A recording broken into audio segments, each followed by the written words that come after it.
बातम्या विधानसभेचा आखाडा।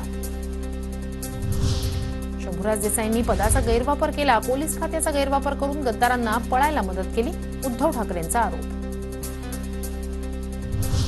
तर आम्ही खुलेआम गेलो, लपून छपून गेलो नाही, शंभूराज देसाईंचं उत्तर। तसंच मी पदाचा गैरवापर केला तर त्यावेळी मुख्यमंत्री ठाकरे होते, अशीही शंभूराज देसाईंची टिप्पणी।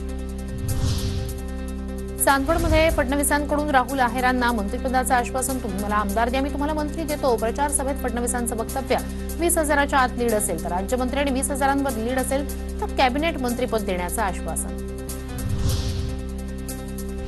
महायुतीतून मंत्रिपद घ्यायचं आणि बंडखोरी करायची हे चालणार नाही, मुख्यमंत्री शिंदेंचा हिना गावितांना इशारा। अक्कलकुवामधून हिना गावित बंडखोरी करत अपक्ष रिंगणात, येथून शिंदे गटाचे आमशा पाडवी महायुतीचे उमेदवार। ही विधानसभा निवडणूक माझी शेवटची निवडणूक असेल, दीपक केसरकर यांची माहिती। तर राजकीय वारस मुलगी सोनाली नाही, लवकरच वारसदार ठरेल, केसरकरांचं वक्तव्य।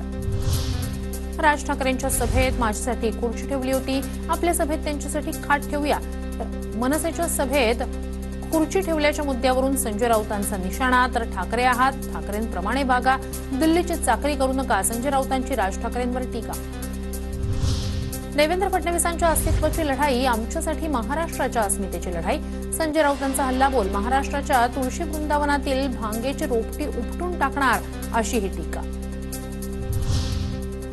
मुख्यमंत्रीपदाच्या चर्चेवरून सदाभाऊ खोत यांनी जयंत पाटलांची उडवली खिल्ली, मुख्यमंत्री व्हायचंय म्हणून काही जण भावनिक राजकारण करतायत, असंही वक्तव्य।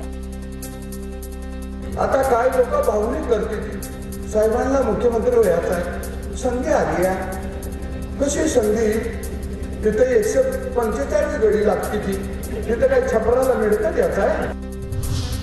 राष्ट्रवादी काँग्रेसच्या घड्याळाचं बटन दाबणार, सर्वांना सांगणार, या जाहिरातीवर निवडणूक आयोगाचा आक्षेप। काही संदर्भांवर आक्षेप घेत मंजुरीसाठी ठराविक भाग काढण्याचे निर्देश।